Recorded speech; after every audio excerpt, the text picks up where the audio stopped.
ए दरगत हमारा वश न्यूज़ है रिपोर्टर जाकिर हुसैन ज्वाइन को मा तफसीलात जूरी जाकिर हुसैन सर। जी जाकिर हुसैन जी तफसीलात।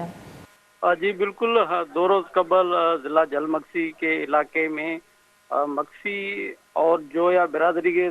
दरमियान ज़मीनी तकरार पर झगड़ा हुआ था और फायरिंग के नतीजे में इमदाद अली जोया जो मौके पर वहाँ हलाक हो गया था। ताहम ज़िले इंतज़ामिया जलमक्सी की जानब से जो है बिरादरी के साथ तावन ना करने और उनको मैयत देर से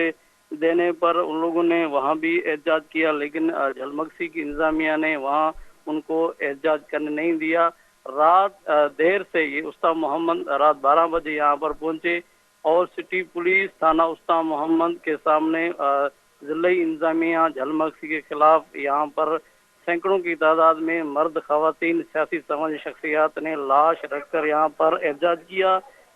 मकतूल अरबाब खातून जो कि इमदाद अली जोहे की बेटी है, उन्होंने कहा है कि हमारा ज़मीन का तकरार तकरीबन 2017 से वहाँ पर चल रहा है। इस हवाले से हम लोगों ने इस्लामाबाद, कोटिया और दीगर इलाकों में भी एहतजाज किया था, मगर बासर अफराद और ज़िला इंतज़ामिया के तावन ना करने पर हमारी ज़मीनों पर बाज़ अफराद बार बार कब्जा कर रहे थे। इस दौरान कई मरतबा फायरिंग भी हुई थी, उनके जो है ना उसके बहन को अगवा भी किया गया था, लेकिन वहाँ की जो इंतज़ामिया है उनके साथ तावन नहीं किया गया है। आज सुबह जो है ना जोया बिरादरी ने मजीद एहतजाज के लिए नसीराबाद के लिए सुबह यहाँ से लाश को लेकर सैकड़ों की तादाद में काफिला रवाना हुआ, जो कि केटल फार्म और मोहब्बत शाख जो कि डेरा अल्लाह के हदूद में आते हैं, वहाँ पर पुलिस ने इनको रोका और वहाँ पर लाठी चार्ज हुई, कुछ अफराद जख्मी भी हुए और पुलिस ने वहाँ पर कुछ मुजाहिरीन को गिरफ्तार भी किया और वहाँ इनको एहतजाज से रोक दिया गया और लाश को वापस उस्ताद मोहम्मद भेज दिया गया। तो मुजाहिरीन ने दोबारा उस्ताद मोहम्मद में लाश रखकर अभी भी सिटी पुलिस थाना के सामने एहतजाज कर रहे हैं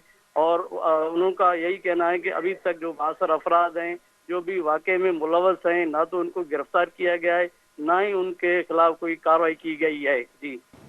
जी बहुत बहुत शुक्रिया जाकिर हुसैन।